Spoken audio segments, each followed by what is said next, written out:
You're listening to The Artist Athlete, episode 19, You Sly Minx.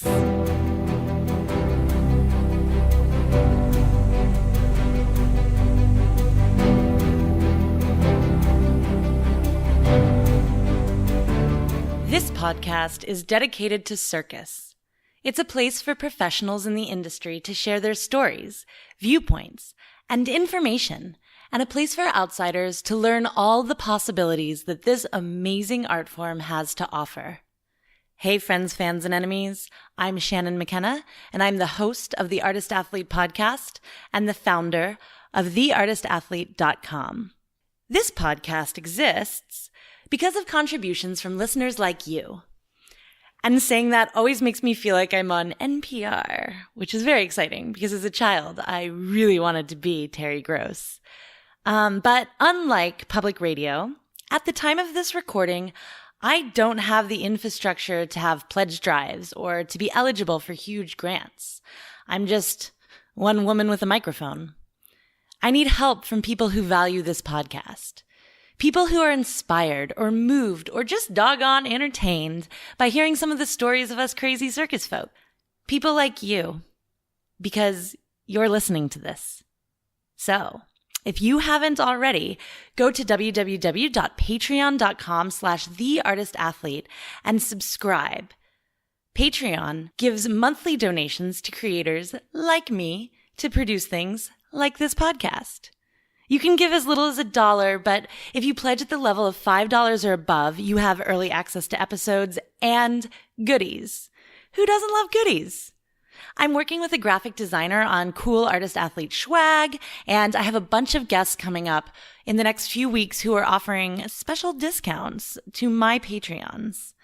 I can't get into any more detail than that yet, but I promise it is stuff you do not want to miss. So, head to www.patreon.com/theartistathlete and become a Patreon right this minute.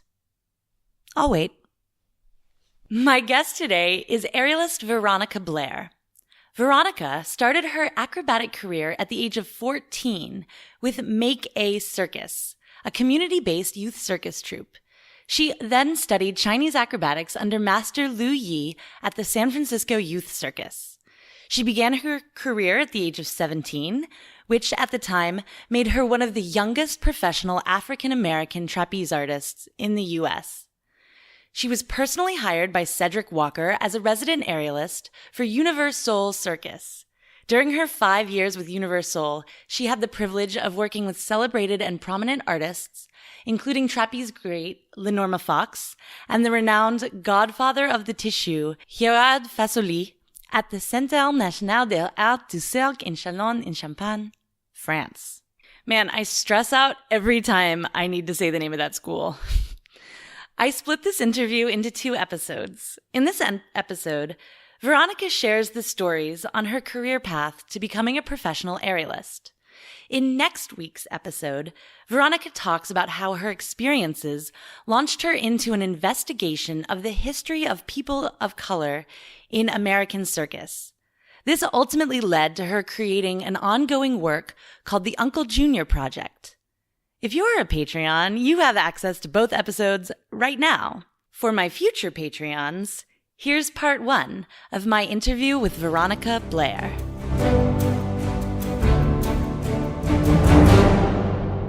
All right, Miss Veronica Blair. Awesome. So tell the people at home who you are, what you do.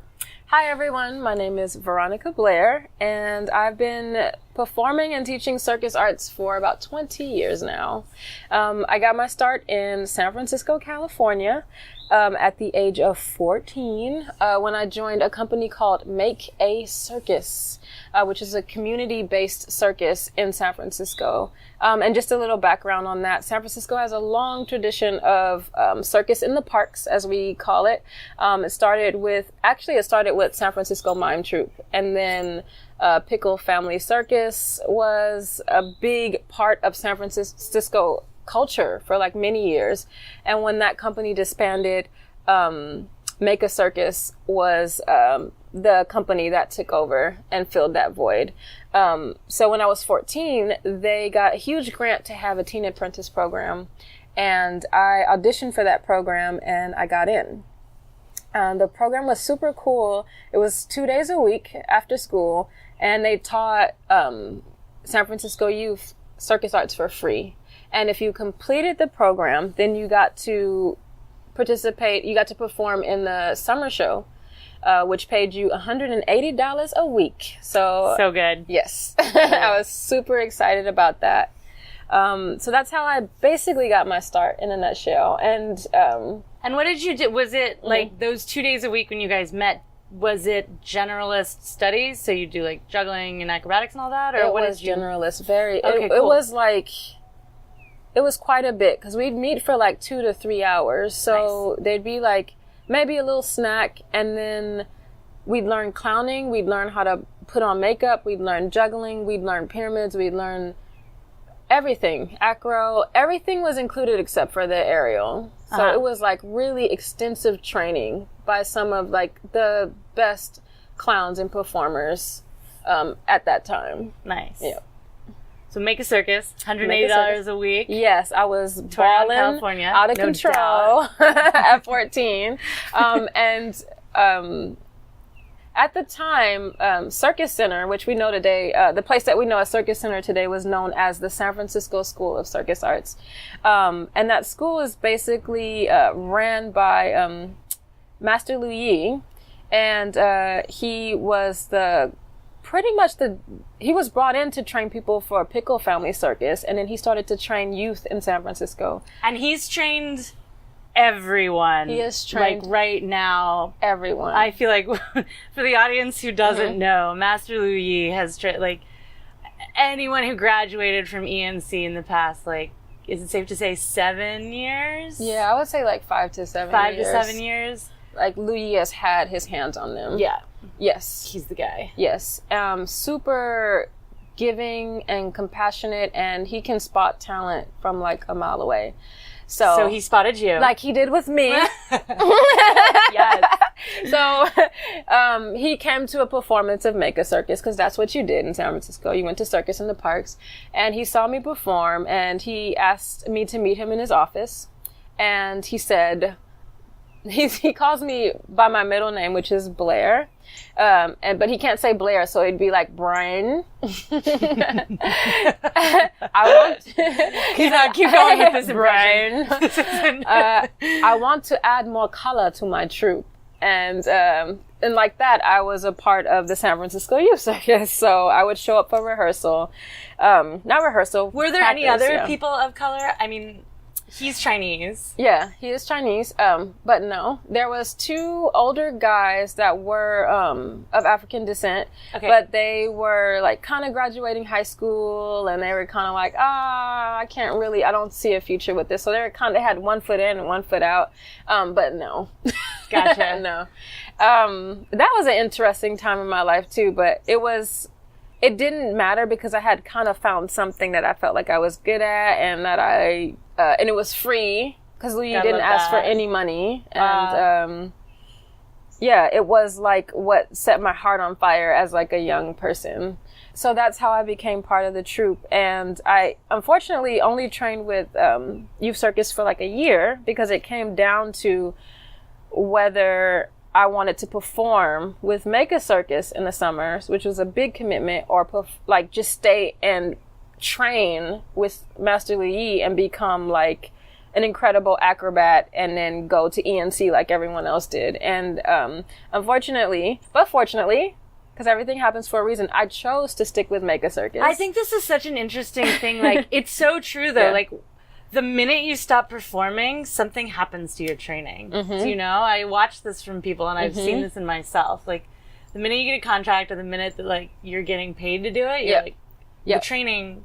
Even if you keep continuing to like go, do your skills, work out, there's something that happens there. That happens with the training, but what happens is that the performing side of the circus artist's life is a training as well. And it's in my view, like it's not, you can't compare it to just like training at a gym. Training at a gym is a specific type of training. You're training to get skills. You're training to maintain a certain amount of flexibility between contracts. Or if you're a novice, you're like training to get to a certain level. Whereas when you're performing, especially in a big arena where you have so much space to fill and you have so much energy to give out, if you're a good performer, you're doing that. Mm-hmm. That's a completely different type of training that needs to happen. Yeah, totally. So, and you know, he was right. He was like, you need to train every year until you get good, and then you can perform. But I was like, but I'm already performing and I'm making $180. God. So, I did that, and that path led me to where I am today, which is excellent. Yes. So Make A Circus led to UniverSoul. Yes, it did. My plan actually was after high school to go to college and get a degree in communications, radio broadcasting, but two things happened. One was I became an aerialist. Oh, yeah. Which didn't happen. Keep in mind that I wasn't an aerialist. I was training in Make A Circus, and with Lee, I was training in Chinese acrobatics and juggling and clowning and stuff. And I didn't want to be an aerialist because all the girls were aerialists, and I wanted to be a acrobat. And a dear friend of mine, her name is Sarah Moore, who's an amazing clown who got her start on Ringling. She was directing Make A Circus for that summer season, and she was like, Blair. I don't know why people butcher my name, but she was like, Blair, I need an aerialist, and I think you should be the aerialist. And I didn't get where she was going, but she was like, it's time. And I was like, it's time for what? And I was like, no, I want to do acrobatics, like, not interested in doing trapeze. And then she was like, let me tell you, okay, let me tell you this. Let's meet together, Blair, and we'll have lunch. And and we'll just talk about it, okay? So we had lunch, and she let me get a hamburger, but not just a hamburger from the menu. She let me customize it. She let me get whatever I wanted off the menu. So I got cheese, and I got bacon, and I got avocado, just like everything. Is so that burger place still in SF? I think it was Crepes on Cole. Okay. I think it's the fateful place. Yes, Crepes on Cole. I think it was that place, because I remember sitting in the window and I was eating this burger, and she was like, blah blah blah blah blah blah, aerialist, you know, and there's this big show, and I was like, and I was just into that cheeseburger, and she was like, at the end of that, she was like, so what do you say, Blair? And I was like, I really don't want to be an aerialist. I'm an acrobat. And she was like, you have 2 months. I just remember that moment where she looked at me and she was like, I'll give you 2 months. You have 2 months. And I was like, okay. So I just started training. You have 2 months to become an aerialist. Yes. Gotcha. She was like, I bought you that damn burger. Yeah. She was like, come on. I don't want to hear that. Okay. And at the time I couldn't afford aerial classes. So what I would do is I would watch the aerial classes across the gym. I'd pretend like I was like stretching and stuff like that. And I would watch the classes. And then after the class was over and the gym was cleared, I would get up on the trapeze and I would practice what I saw being practiced in class. And there was another girl there my age, Frida, who's a very, very dear friend of mine that lives in Paris now. She was like, you can't just do that. You can't do that. You have to take a class. And I was like, no, I don't. And I would just continue to like practice what I saw in class. And then she like reluctantly started to teach me. And then we built a friendship that way. And so that's how I learned trapeze. My first apparatus, my first ever performance, I debuted at 17 at Make A Circus as the fairy godmother of Lucy Drooler in this show called Penelope Puddles Problem. Blah, blah, blah. I can't even say it. It's a Penelope Puddles problematic playground. So the title is supposed to be a tongue twister. Hard to say. Yeah. And that I was still successful can't then. say it. So I played a fairy godmother in that, and I gave Lucy Jeweler some magical clown shoes on my trapeze, and I did this like swinging trapeze act on a dance trapeze. And then after that season was over, yay, I was so happy, but wasn't planning on continuing with circus. Uh-huh.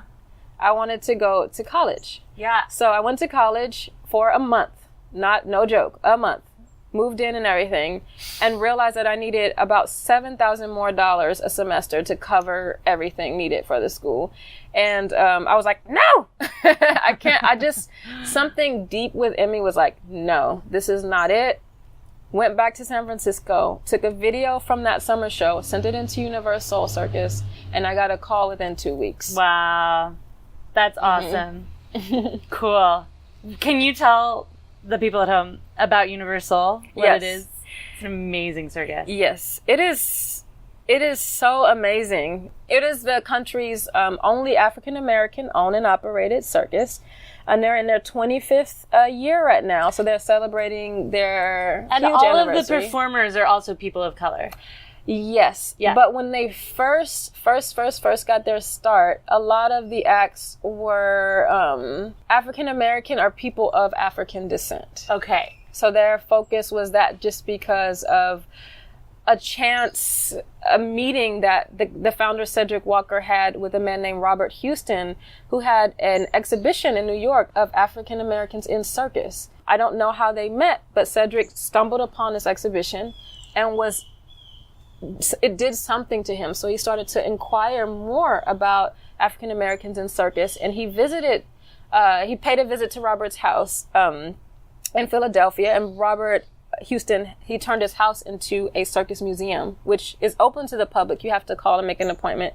But so Cedric visited the house, and they had this long conversation about African Americans in circus. And at the end of that conversation, Cedric was like, do you think I could do that? Do you think I can pull all these people together? And Robert was like, probably, I could help you. And so that's basically how UniverSoul Circus started 25 years ago. So it's an amazing show. It's one of the few tinted traveling circus shows left in the country at this point. And what it is that it's a hybrid of Cedric's background, which is the music industry and like entertainment, like concerts, lasers, a DJ, multi-million-dollar sound system, and just live, like organic entertainment. And this guy searches the globe for entertainers.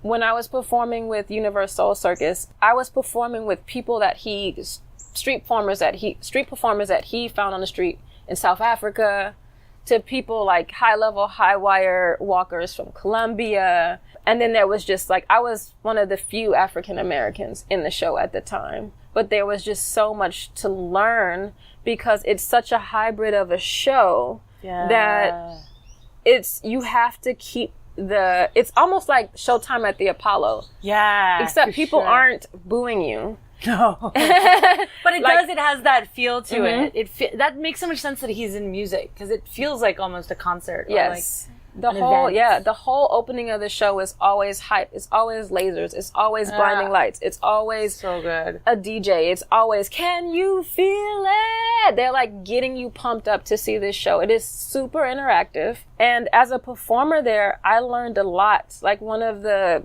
comments about my performances that I often hear is people like, you have such a presence. How can you just draw people in? It's because I used to work at UniverSoul Circus for 5 years, where if the audience wasn't screaming about something that you were doing on stage, or like standing up and shaking their head, or like dancing, or saying, you go girl, then there's a big problem there.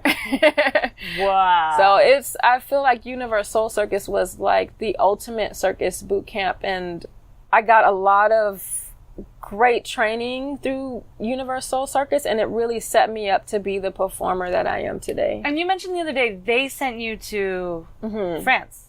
Yes. Yeah. So I came in as a dance trapeze artist. And you guys have to realize, like, this was like 2000, 2001, and dance trapeze was known in the circus industry, in the circus world, but it was like kind of like a dance studio thing. Like, they didn't really have like trapezes. They had like ropes and like little bars and stuff. And then they had the wooden dowel bars. Yes, right? exactly. Yeah. And then it evolved from that. And I met a woman from Montreal, Shelly, who had like her trapeze, and she put the 2 points together.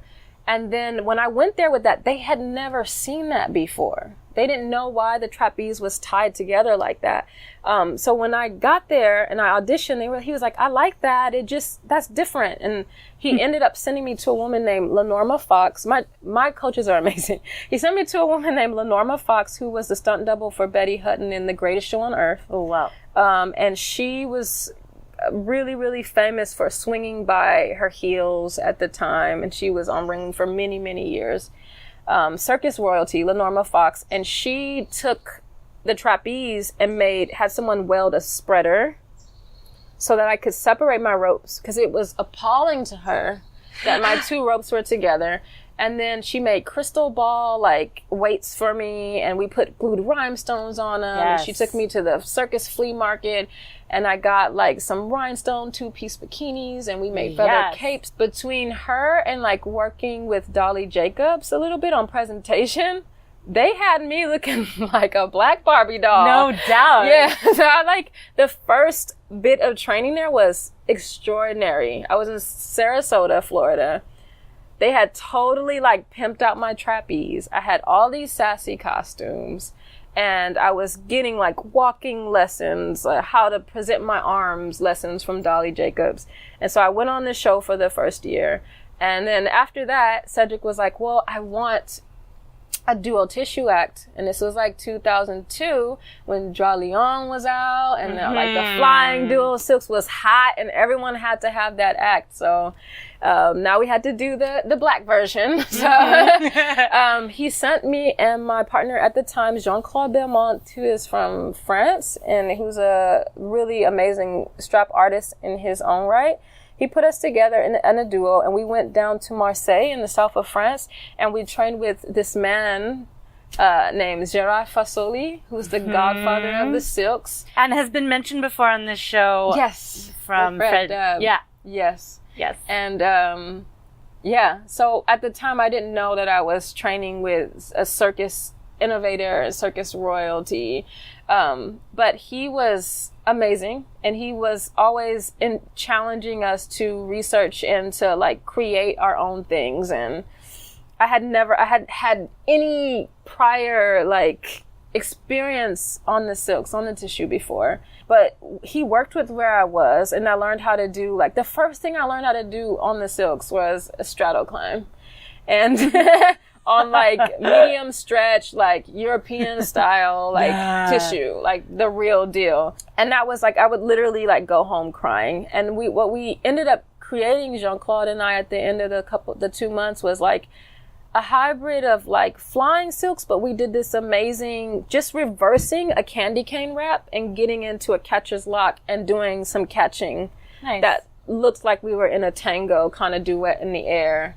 And so I feel like we created something that was very innovative and very beautiful, in 2 months. And we ended up, that's like kind of one of the acts that I'm the most known for, which is like annoying, but not annoying. Do you have video of it?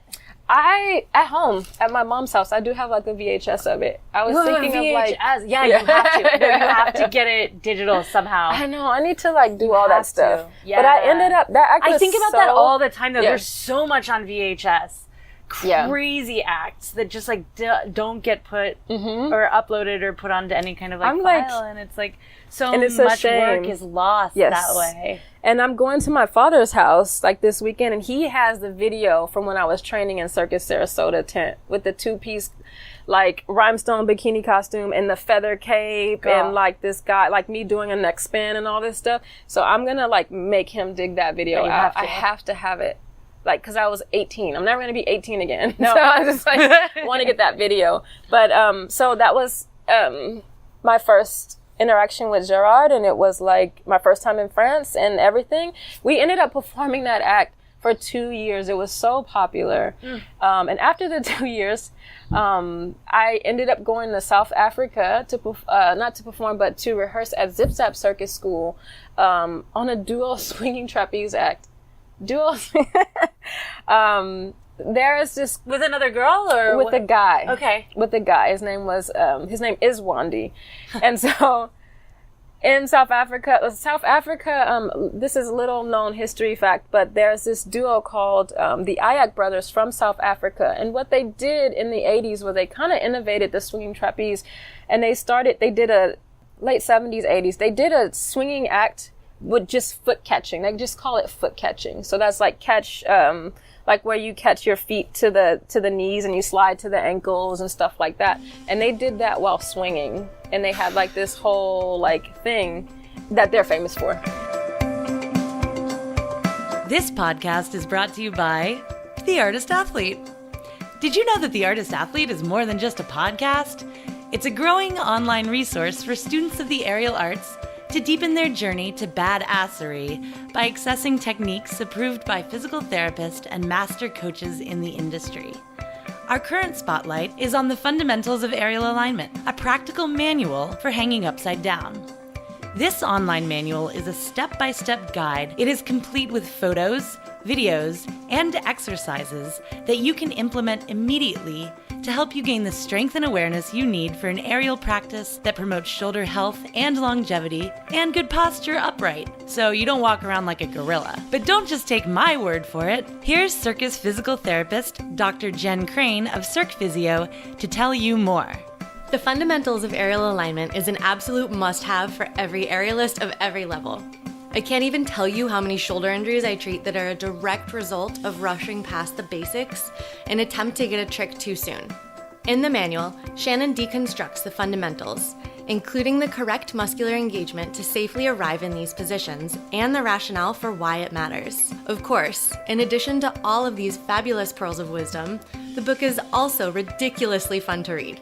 It's been lovingly garnished with the Shannon humor we all know and love. Thanks, Jen. Circ Physio is also featured in the book to give scientific insight into why it all works. Pick up your copy today by going to theartistathlete.com and clicking e-manuals. Listeners of the podcast can get a 10% discount by typing in the offer code PODCAST at checkout. Again, that's theartistathlete.com, offer code PODCAST. Now, back to the show.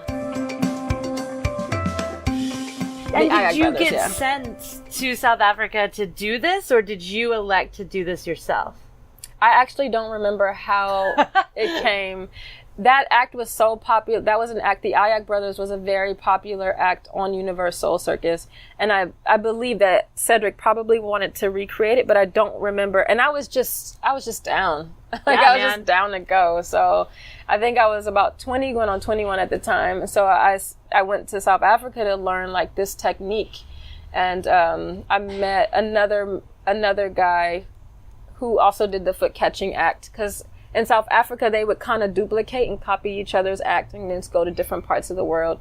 And so I went there with my partner, Wandy, who's South African. And then I spent like 4 months there training the technique for that act, which was insane because my body did not have enough time to adjust to doing a duo tissue act to doing like a high impact, high intensity, like swinging trapeze act where it turned out that I was the catcher because my partner and I were the same size. Wow. And it was intense. And so we did a whole steel routine, which was pretty like risky and dangerous now that I think about it. And then when it was time did you have lunges? Were you? Yeah, we did. Okay. We did. But like he had the main, like for the steel routine, not really. And then, but that was so risky. That was so scary. But then for the swinging, he had one. And then mine was directly to the trapeze. And after the static routine, we would switch places. And then I'd start pumping the swing. We would pump it together. And then I would do all of the catching and the swinging. And that was our stick. And we actually got scouted by a couple companies in rehearsal because the act was like so different. And then I was like, this is it. This is like gonna be the best act that I ever do in my life. And unfortunately, duo partnerships being as they are, like we made it into the show, but we were having some technical issues. And sometimes, like, you able to really kind of tell who you're working with when times get a little bit tough. And it just didn't work out that we ended up performing that act together for any long period of time. And so I went back into training as a solo swinging trapeze artist. No way. Yeah. That's funny. And there's a video of that act out, too. Somewhere. Someone has a video of it. So you had a solo swinging act. I didn't. I just trained it. Oh. I just trained it. I went back to LaNorma in Sarasota. They set up a rig in her backyard and a trailer for me. And I just stayed there for like 6 months training. Oof. And it was funny because by this time, like, I was getting like pretty well known, like in Sarasota and in the circus community, because everyone heard about this black girl on the trapeze. I'm not the first, but I definitely was like the youngest, and people would be like, "Oh, Veronica, the black girl on the trapeze." What was that like? Yeah. What was that like in France? Oh, it wasn't a thing. Yeah. The second time I went to France was to work on my solo, my first solo tissue act. And I went back to Gérard. Uh-huh. And this time it was during the school season. So I went to Connect, the school in Chalon and Champagne. Mm-hmm. And I trained at that school for almost 2 months under Gérard. And then because I was training there anyway and school was in session, I got to participate in all of the workshops and all the classes. So I got to be like a student for 2 months, which was amazing. And at the end of the 2 months, I had to Connect too. Yes. Mm-hmm. Not a bad place to be a student. Not a bad place to be a student. And I'm sorry, I'm just like so jealous of your life right now. I'm it was everything hard, like, and I just like, no doubt. It was super hard, doubt. and my body was like, I didn't even know. I was like in constant pain, and I didn't even know. Yeah. But I was there, and so I spent two months there working with him one-on-one. Let him, like, I gave him his whole like photo book of Jean-Claude and our act. Duo act. And I got sick and he took care of me. Like, I remember all of this stuff. We worked together really closely, did a lot of research, as they call it, and really came up with an act that suited me at the time and at my level. And I remember I just learned so much from him. First of all, the man is incredible. He was a gymnast. He was like a high-level trampoline artist. Then he started doing aerial, like legit aerial, like single heel hang aerial, like trapeze, like single heel hang aerial. But like, he's just an incredible artist. And he's done incredible work, not only just in his own right as an artist, but he's like coached and has been a nurturer to so many artists. And I learned how to like kind of stop pimping my body out, like pimping myself out, to like do these like high intense level like acts, and to focus on being an artist. I learned how to be an artist. I learned how to find what works well for my body and not just have a coach say, "Wow, Veronica, you're really, really strong. Just do this trick," and have me like hanging in like a side plunge or a back plunges were like came pretty natural, but like side plunges or like single toe hangs or whatever, because I'm strong, like just have me hanging in it. He was like, you're an artist. You're not just like an athlete." And like tying it all in together. Love it. Yeah. Yes. So I learned all of that from Beautiful. him, and presenting my act to the admin, like to the president of the school, like before I left, was just like really intense for me. But I learned the feedback that I got from them was just like, it was life-changing. And when I went back to UniverSoul Circus, fortunately, but unfortunately, that was my last year. But because I had evolved as an artist and I had emerged after that experience. That's my 5 years at UniverSoul Circus. A bunch of other stuff happened. I did a bunch of other acts, but that's my 5 years at UniverSoul Circus. That's so cool. Yeah. And so after UniverSoul, you left to... Wow. After UniverSoul Circus, I was slated to go to a show called Africa. Uh-huh. And it's a German company. I think it's still running. Yeah, they're bringing it back. I actually am looking to possibly go back again. Nice. But something happened with that. Some circus drama happened, and I ended up going to massage therapy school and bartending and like. And being a person. Yeah, and being a person. Wow. For like the first time in 6 years. What was that like for you? Was that crazy? It was crazy because by that time, all I had known was the circus and living in hotels and stuff like that. And so I was back in San Francisco. I was back at my mom's house.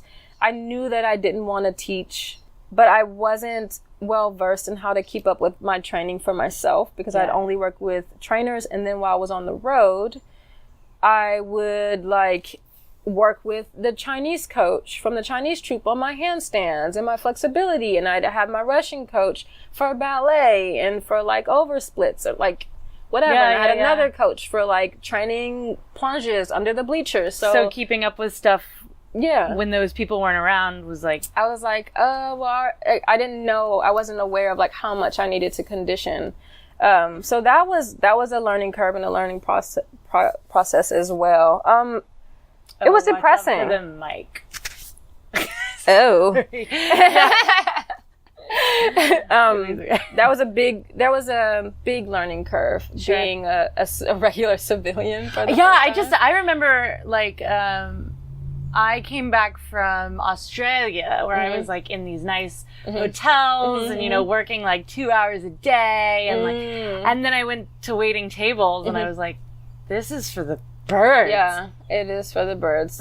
It is for the birds. But I learned so much about myself outside of the circus. And I was a bit bitter with I don't want to get into like the details of like the circus drama, but I was like a bit bitter, and I was just like, all I know at this point as a young adult is working in the circus and being on those huge, like 39 city tours and like just constantly not being home, maybe being home for two weeks a year.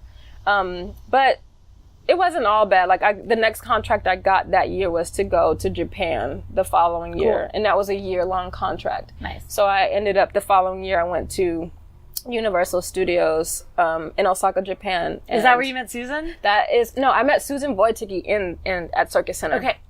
And oh my God, when I met Susan Wojcicki, you guys, who's another African-American aerialist, I was just like, yes! Oh my God. And she's on this swinging cerceau and she's singing and she's wearing a dress and she has all this crazy hair and she is unapologetically Susan. She's beautiful. All in it. I was just like, oh my God. I just was like eyeing her from across the room at Circus Center and I wanted to talk to her. And then finally I was like, I'll just talk to her about neck spins. I don't know why. So I was talking to her about neck spins and like just trying to like force myself on this woman because this was the only other like high level, like professional Black aerialist that I met in this whole time, besides my mentor, who I shouldn't leave out, Pamela Hernandez, who was one half of the duo Satin, who was the first Black aerial act on Ringling Brothers. They debuted the year I was born. Wow. But she had a fall and she had an accident. So she wasn't performing anymore when I started, but she became my mentor. So I did have a powerful, extraordinary woman of color in my corner. But Susan was just like me watching her, I just had such a girl crush. I was like, this is everything I want to be. Even though I had like my own career. And it was just like amazing when I saw her. So it must have been so great, to be in Osaka. Mm-hmm. She was on that contract too, yes? She was on that contract, yeah. Okay, cool. And that was when we were kind of forced to like be friends because we were like working in the same company, in the same show, and then the show was like very Japanese. I'll leave it like that. We weren't doing much of what we trained our whole lives to do at that point. I feel like Susan told me the story where you guys were like panthers or cats. She was a leopard. She was a leopard. And right. I was a lion, excuse me. I was queen of the jungle. Right. Naturally. Susan was my cousin. And this is funny too, because we literally got cast because they wanted darker skinned people to play those characters. Nice. And so once we realized that, we were just like, rah!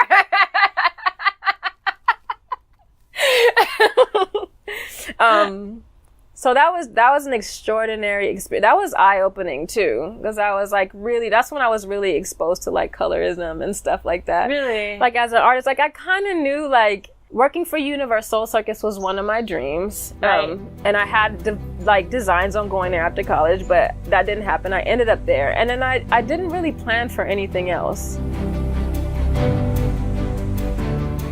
I know that's a weird cut, but I really like it. I didn't really plan for anything else. Well, a lot more came to Veronica Blair. In next week's episode, we'll explore how her experiences with UniverSoul in Osaka, on Africa, and other projects inspired her to question the history of African Americans and people of color in general in the circus in America. I think the key takeaway that I got from this episode was how much training Veronica got and how different her training was. And what do I mean by that? I mean that when we think of training, you think of going to the gym or the studio or whatever space you perform your daily routine in. But Veronica, when she was cast on UniverSoul, got many other different types of training. She went down to Sarasota, Florida, and learned how to make an entrance, learned how to style, learned how to hold for applause, learned the importance of sparkle and an entrance dress. All of these pieces are very specific to the art form of circus. And I think it's a really wonderful testament to Veronica that she was put in a situation where she got to learn from circus greats like LaNorma Fox and Dolly Jacobs. Veronica and I talked a little bit about this phenomenon that we both kind of observe happens to some performers when they get their first contract.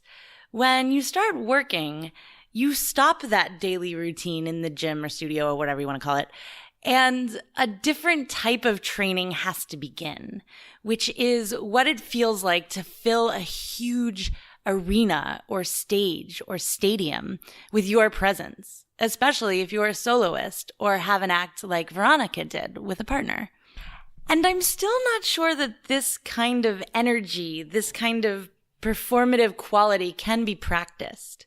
My interview with Laura Stokes, we kind of touched on this a little bit. Can you change your energetic projections? Can you change your state or what you're putting out to your audience? Can you practice that in a gym?